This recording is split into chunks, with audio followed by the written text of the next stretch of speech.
Baik, bismillahirrahmanirrahim. Assalamualaikum warahmatullahi wabarakatuh. Teman-teman konsentrasi hukum tata negara yang saya banggakan. Alhamdulillah pada kesempatan kali ini insya Allah kita akan membahas ya kelanjutan satu topik dalam perbandingan hukum tata negara yang mana pada kesempatan kali ini saya akan coba memperbandingkan antara Amerika Serikat dengan Indonesia yang saya coba ambil spesifik pada perbandingan kekuasaan ataupun judicial power gitu ya. Saya kira ini menjadi satu hal yang menarik ya, karena kita ketahui bersama bahwa cabang kekuasaan kehakiman ini adalah satu kekuasaan yang penting gitu dalam sebuah bernegara. Karena fungsinya adalah kemudian untuk menyelesaikan perkara ataupun sengketa-sengketa. Di masa lampau gitu, ketika kekuasaan itu terpusat pada seorang raja, hampir seluruh kemudian kekuasaan itu kan dipegang oleh raja, baik dari pembentukan peraturan perundangan, gitu, ataupun pembentukan hukumnya, implementasi bahkan kemudian penyelesaian sengketanya. Maka kan kemudian tidak heran bahwa disitulah terjadi yang disebut sebagai oligarki ataupun bentuk-bentuk bahwa kekuasaan itu sulit untuk kemudian dikatakan sebagai kekuasaan yang baik gitu, karena memang semuanya terpusat. Nah, kekuasaan kehakiman itu sebagai sebuah cabang kekuasaan yang fungsinya untuk kemudian menyelesaikan perkara ataupun sengketa. Ini kan menarik kemudian kalau kita coba perbandingkan dengan Amerika Serikat. Sebelum masuk ke sana, mungkin kemudian kita juga akan melihat sebenarnya apa yang disebut sebagai kekuasaan kehakiman. Saya kira teman-teman juga sudah mendapatkan materi ini pada mata kuliah kekuasaan kehakiman yang saya kira juga pada semester ini kemudian diambil gitu. Nah, kekuasaan kehakiman itu paling tidak kan kemudian yang paling kemudian dijaga adalah yaitu proses ya kekuasaan kehakiman yang mandiri gitu. Kenapa? Ini karena tidak lain dan tidak bukan gitu bahwa kekuasaan kehakiman ini adalah salah satu kekuasaan yang dalam tanda petik ya kita katakan ya berbeda kemudian dengan pembentuk dan kemudian pelaksanaan daripada sebuah undang-undang. Di mana salah satunya ini kan yang saya berikan 3 hal ini, yaitu kekuasaan kehakiman itu pada prinsipnya adalah satu, itu ada prinsip pemisahan kekuasaan, merupakan kekuatan untuk kemudian menyelesaikan sengketa atau judicial power, dan kemudian adalah jaminan hak asasi manusia. Nah, kemudian kekuasaan kehakiman ini lantas kemudian ya ditopang dengan satu asas, yaitu adalah kekuasaan yang merdeka. Ya, baik itu kekuasaan dari sebuah kebebasan ya, artinya maksud saya adalah merdeka ya, merdeka secara institusional maupun merdeka secara fungsional gitu ya. Jadi tidak hanya kemudian fungsinya saja, tetapi juga institusinya harus kemudian merdeka gitu. Nah, yang mana tugasnya tentu tidak lain dan tidak bukan adalah menjamin sebuah keadilan gitu. Selanjutnya teman-teman semuanya, kalau kemudian kita lihat di sini ya, kenapa kemudian kekuasaan kehakiman itu harus kemudian dijamin apa yang disebut sebagai kekuasaannya yang mandiri atau kekuasaannya yang merdeka gitu ya. Itu tidak lain dan tidak bukan karena yudikatif adalah lembaga yang tidak secara langsung memiliki akses kepada kekuasaan dan keuangan gitu. Maksudnya misalkan dalam urusan kebijakan-kebijakan pemerintah dan lain sebagainya itu kan kemudian yudikatif ini tidak pernah kemudian diikutkan, ya diam aja, pasif dan sebagainya, hanya menunggu perkara. Soal penentuan anggaran pun juga mereka tidak mengikuti, sehingga kemudian kalau kemudian tidak asas ini tidak diterapkan, ya, maka kemudian rentan sekali ya secara institusional kelembagaan dari para yudikatif ini akan menjadi sebuah lembaga yang kemudian dalam tanda petik ya institusinya dikatakan fungsinya institusinya itu merdeka, tapi secara putusan-putusan yang kemudian dilahirkan itu ternyata kemudian banyak dipengaruhi oleh kekuatan lain ataupun kemudian bisa jadi eksekutif ataupun legislatif. Nah ini yang kemudian yang penting kemudian untuk kita soroti bersama terkait dengan kemandirian juga kemudian kemerdekaan dari kekuasaan kehakiman. Nah, kita coba langsung masuk saja teman-teman semuanya pada konstitusi yang dimiliki oleh Amerika Serikat. Nah, kita tahu bersama bahwa Amerika ini adalah salah satu negara yang bisa dikatakan cukup besar ya, dan kemudian juga sangat panjang sejarah konstitusinya gitu. Sudah beberapa kali kemudian dirubah, dan disitulah sebenarnya adalah banyak tokohnya sendiri yang kemudian mengatakan amandemen adalah proses kemudian pertarungan daripada sebuah ide dan gagasan. Di luar daripada itu semuanya, tentunya kita juga mengetahui bahwa corak daripada negara hukum di sana Amerika Serikat itu kan condong kepada Amerika Inggris gitu ya. Karena memang kita nggak bisa ngomong itu bekas jajahan ya, tapi kemudian di sana memang banyak kemudian dikembangkan oleh Inggris gitu. Tapi kemudian dalam perkembangan ketanegaraannya mereka mencoba untuk kemudian memberikan perbedaan terhadap proses-proses penyelenggaraan pemerintahan yang dilakukan oleh Inggris. Sehingga kalau di Inggris itu sifat negaranya adalah parlementer gitu, mereka membuat sistem presidensil gitu. Yang diperkuat adalah presidennya gitu. Tetapi kalau kemudian Inggris kan lebih kepada sistem parlementer. Gitu.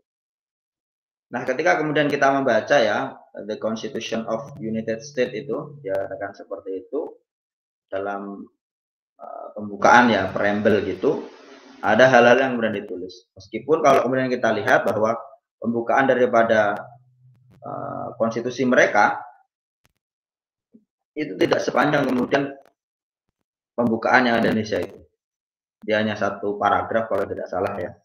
Dan itu kemudian memuat hal-hal yang kemudian mereka dianggap penting gitu. Tetapi kalau Indonesia kan begitu panjang, kalau kemudian kita lihat konstitusinya itu ada paragraf-paragraf sampai kemudian ada 4 paragraf, 1 menceritakan apa, 2, 3, dan 4 dan sebagainya. Yang salah satunya kemudian juga memuat dasar negara gitu. Tapi kalau kemudian kita melihat konstitusi yang dimiliki oleh Amerika ini tidak seperti itu. Dia lebih dalam pembukaannya lebih simpel gitu. Bahkan kalau kemudian kita lihat dalam pasal-pasalnya gitu, dia cuma artikel 1, ayat 1, 2, 3. Tapi ayatnya itu panjang-panjang. Ya, panjang-panjang. Tidak kemudian kayak kita ini normatif sekali ya pasalnya. Tapi konstitusi mereka itu ayatnya itu panjang-panjang. Bahkan berkalimat-kalimat gitu ya. Jadi nggak hanya 1 atau 2 kalimat. Kalau kita kan biasanya cuma 1 kalimat gitu. Dengan maksud bahwa langsung kemudian dapat ditangkap maksud daripada pasal tersebut. Gitu. Kalau konstitusi Amerika ini panjang-panjang gitu. Nanti teman-teman bisa mengecek itu. Nah, dalam pembukaan konstitusi Amerika Serikat itu paling tidak saya catat ada sekitar 6 hal yang kemudian penting bagi mereka untuk kemudian kita telah bersama. Yang pertama pada persoalan union mereka ya, ataupun perserikatan mereka. Ini karena kan menunjukkan bahwa mereka itu adalah negara yang bentuknya adalah serikat, bukan negara yang bentuknya adalah kesatuan. Gitu. Mereka justru kemudian menyebut negara mereka adalah union.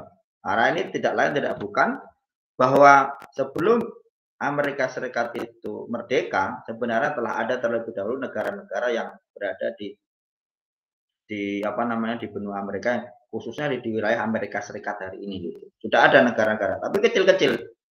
Dan mereka kemudian juga sebenarnya kenapa alasan mendirikan Amerika Serikat itu kan ataupun negara federalnya itu karena faktornya adalah ya kekuatan mereka sangat kecil. Kalau kemudian hanya mementingkan ego mereka ataupun kemudian lebih bertahan dengan negara kecil mereka, dia akan takut kemudian menjadi sasaran empuk daripada Inggris gitu ya.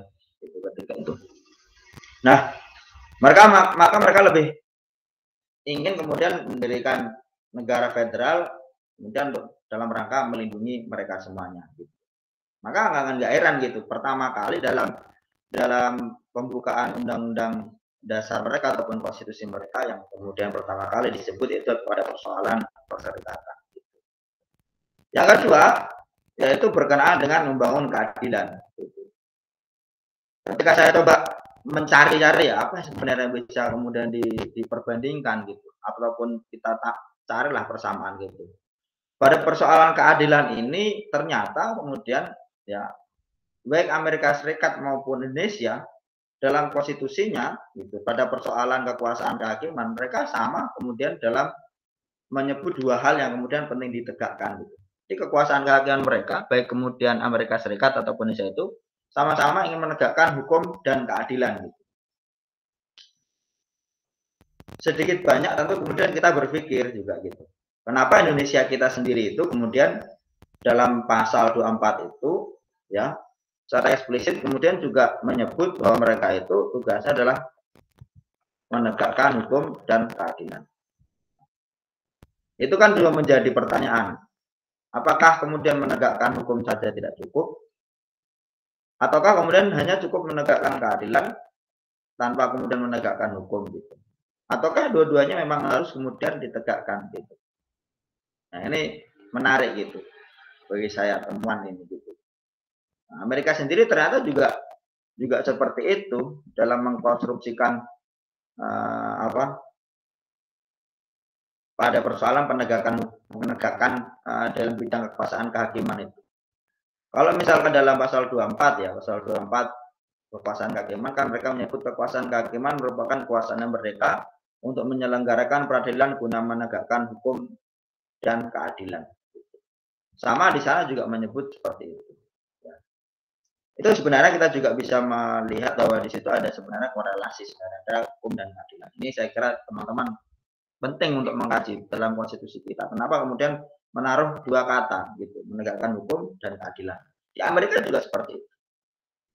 Yang ketiga yaitu menjamin ketentraman domestik. Nah, ini mungkin juga tadi dari awal juga saya singgung ada persoalan perserikatan gitu, negara-negara gitu. Nah, itu kemudian penting untuk kemudian dijaga.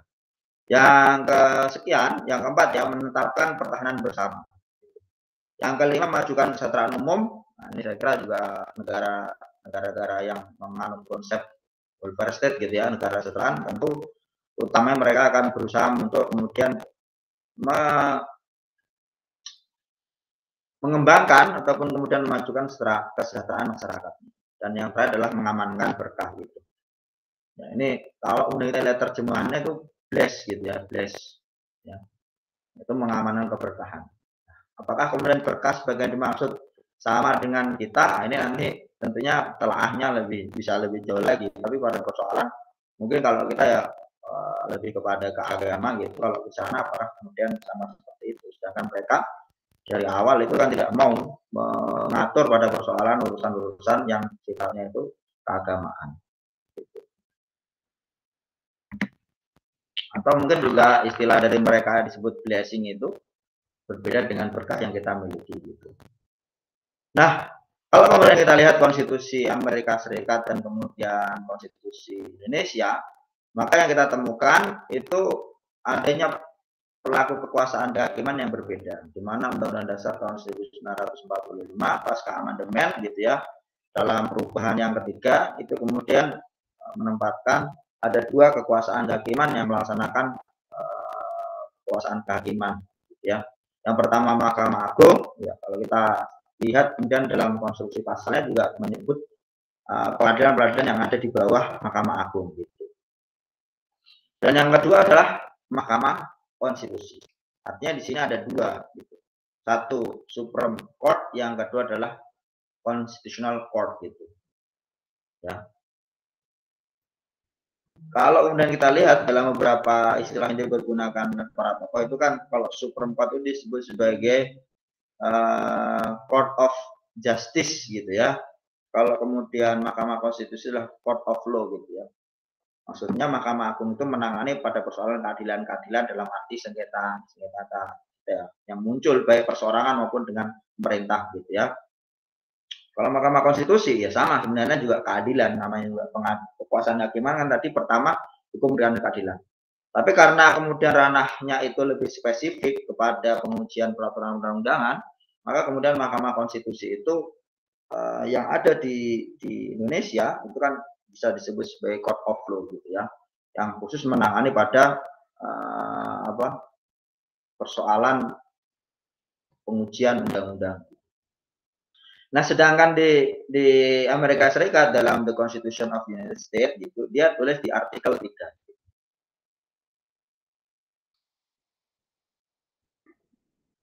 Ini sebenarnya kalau kita ngomong artikel ini, saya nggak tahu, artikel ini mau diterjemahkan pasal ataupun bab itu. Sehingga yang section 1 gitu.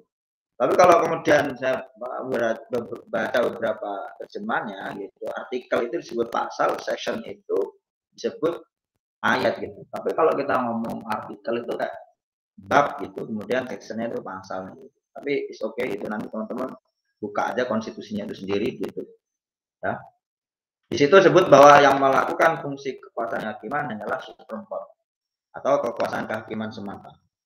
Tidak ada kemudian kekuasaan kehakiman yang lain gitu. Ya, dalam arti Mahkamah Konstitusi itu tidak ada. Kalaupun ada itu adalah kekuasaan ataupun lembaga peradilan yang ada di bawah Mahkamah Agung itu sendiri. Nah, di sini kita ketahui, nah berarti ada perbedaan nih bahwa kewenangan pengujian yudisial atau pengujian undang-undang ataupun yudisial dalam judicial review itu, maka kemudian itu semuanya adalah tanggungan daripada Mahkamah Agung ataupun kewenangan Mahkamah Agung. Nah, ini juga saya kira dalam banyak buku dan literatur dalam sejarah Mahkamah Konstitusi itu kan yang banyak dikutip adalah kasusnya Madison Marbury, yang mana kasusnya itu ya menjadi titik balik gitu. Ini mungkin kita jelaskan di bagian selanjutnya saja biar agak enak nyambungnya.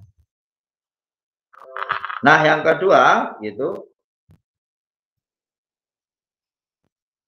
peradilan-peradilan yang kemudian ada di bawah Mahkamah Agung itu kan di bawahnya, kalau kemudian di Indonesia itu ada peradilan umum, agama, militer, dan tata usaha negara.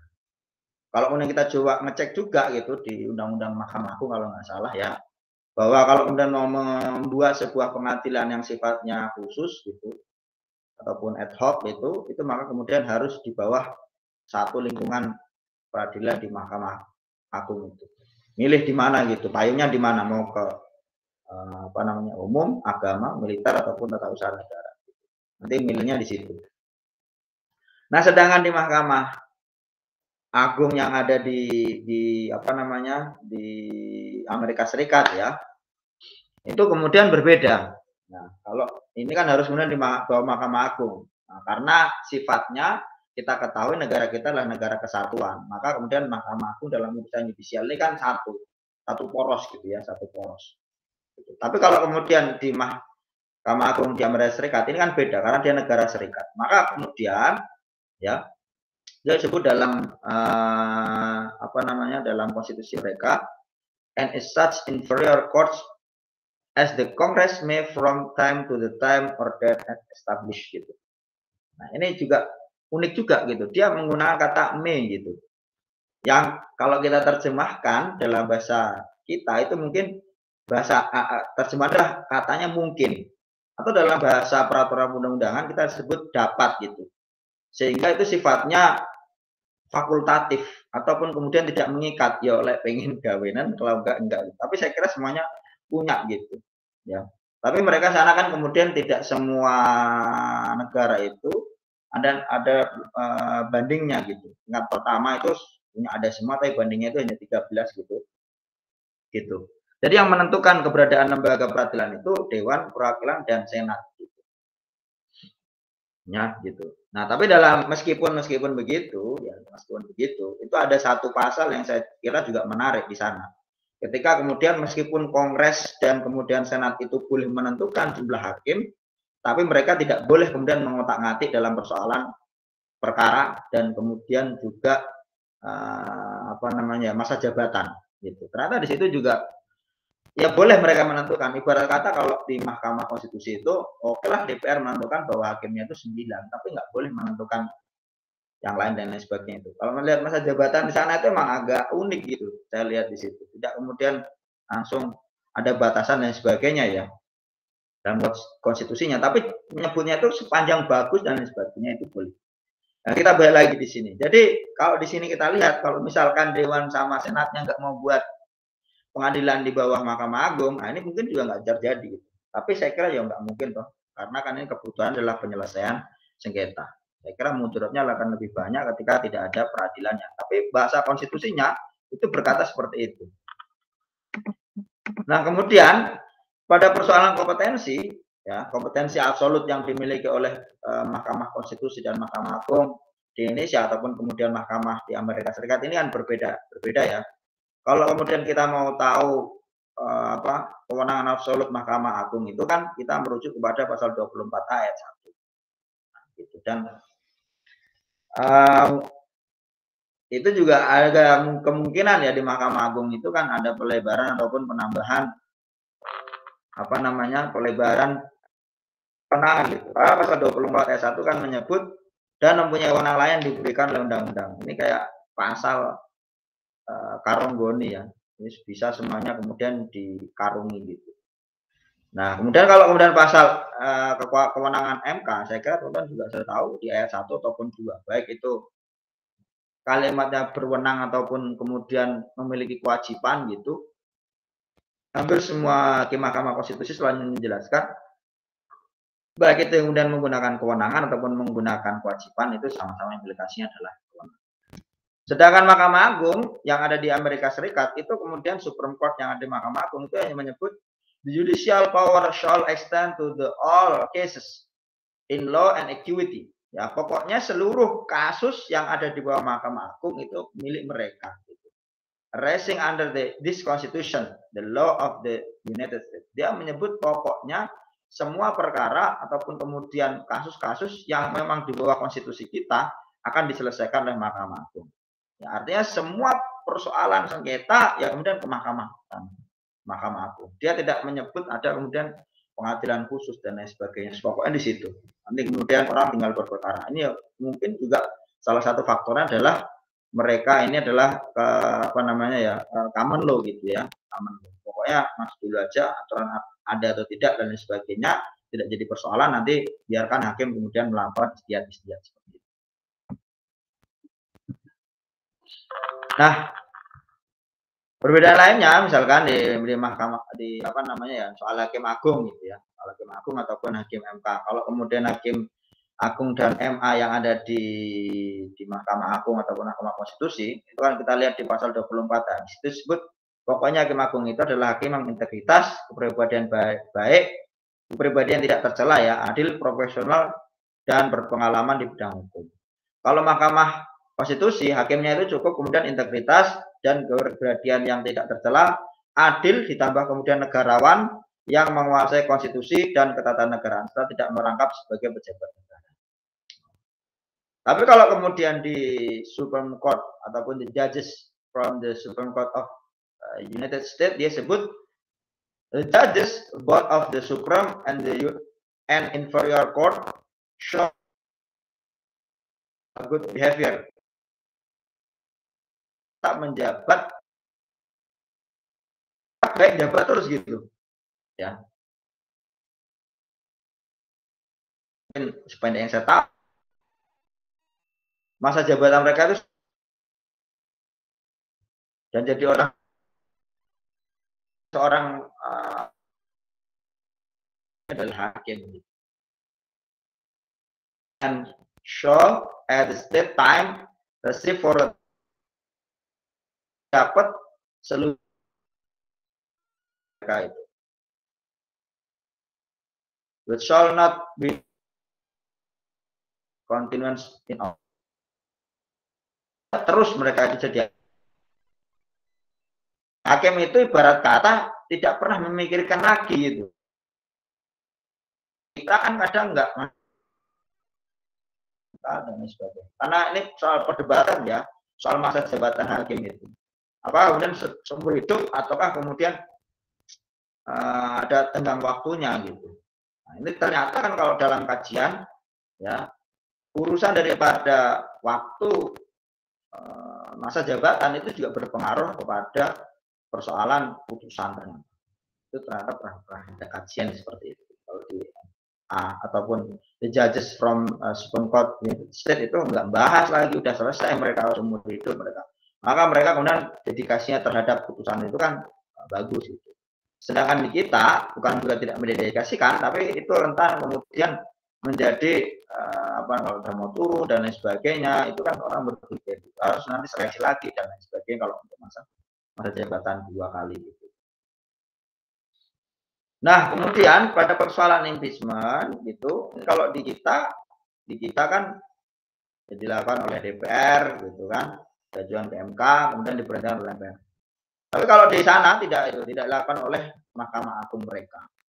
Nah, tidak dilakukan oleh Mahkamah Agung mereka gitu. Di situ juga sangat langsung dibatasi bahwa persoalan impeachment itu bukan kewenangan daripada Mahkamah Agung.